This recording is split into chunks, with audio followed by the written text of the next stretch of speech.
So, why do women overfunction? Well, many of us are socialized in three roles. One, the manager who organize everything, plan everything, and fix every problem. Two, the mother.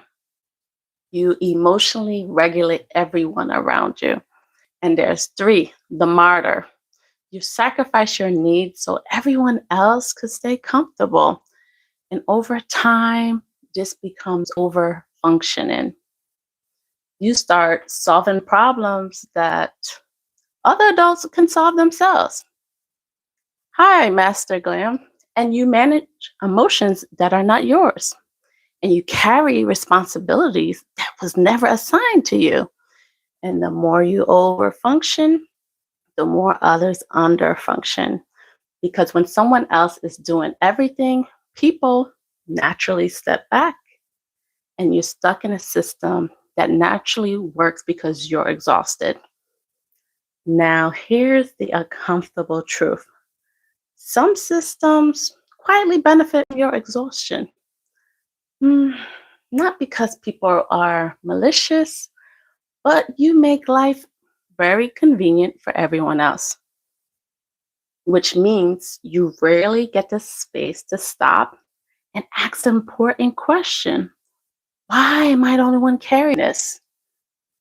And if this conversation is helping you make sense of your own experiences, consider subscribing. Every week, I talk about various mental health topics, things many of us experience but rarely have the language for. So if this convo is your vibe, let's get to it. Now, let's talk about a simple framework that can help. The acronym is A.V.O.I.D. Sometimes the healthiest mood is a withdrawal. I'm going to say, is for awareness. You recognize the pattern. This is not just a misunderstanding. This is a dynamic where you're expected to overfunction. Awareness is the moment you realize this system continues because you keep feeding it. Validate yourself. Many women stay stuck waiting for validation from the very people benefiting from the situation. That validation may never come. So you begin validating your own experience. O, opt out from over explaining. Stop over explaining yourself to people who already decided not to understand you.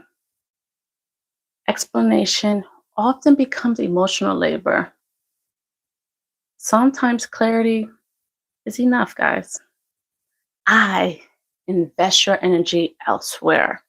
Instead of pouring your energy into dynamics that will never change, redirect that energy towards your health, your peace, creativity, and healing.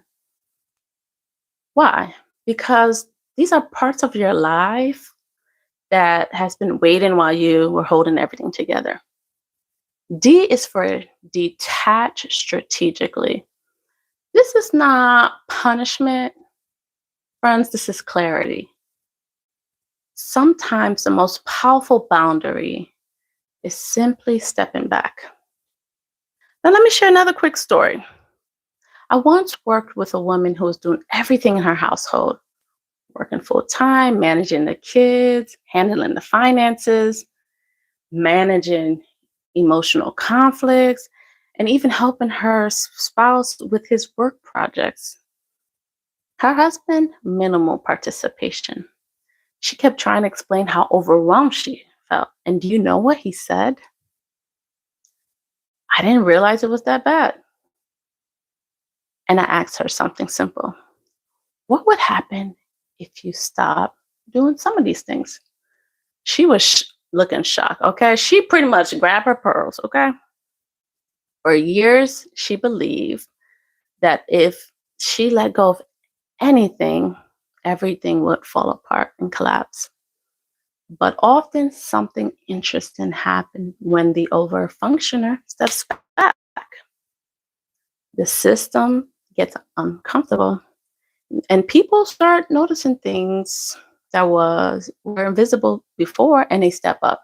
Not always, but sometimes. Before we wrap up, I do want to leave you with some journal prompts. 1, where in my life am I solving problems that others can solve themselves? 2, where do I feel the pressure to be the manager, martyr, and mother? 3, what would healthy withdrawal look like for me? Not disappearing, not punishing people, but slowly reclaiming your energy. If you want further support, and I appreciate the hearts, you can join my Facebook support group called No Contact Narc Chronicles, and I'll leave a link in the description. In the next live, we're going to talk about the dark psychology, 7 manipulation tactics that narcissists use. So make sure to turn on the notification bell so you don't miss it. And remember this, friends, you don't have to destroy yourself to prove love, faith, or your worth. Healing begins when you stop carrying what was never yours to carry. All right, friends, take care of yourself. Thanks for tuning in and much love.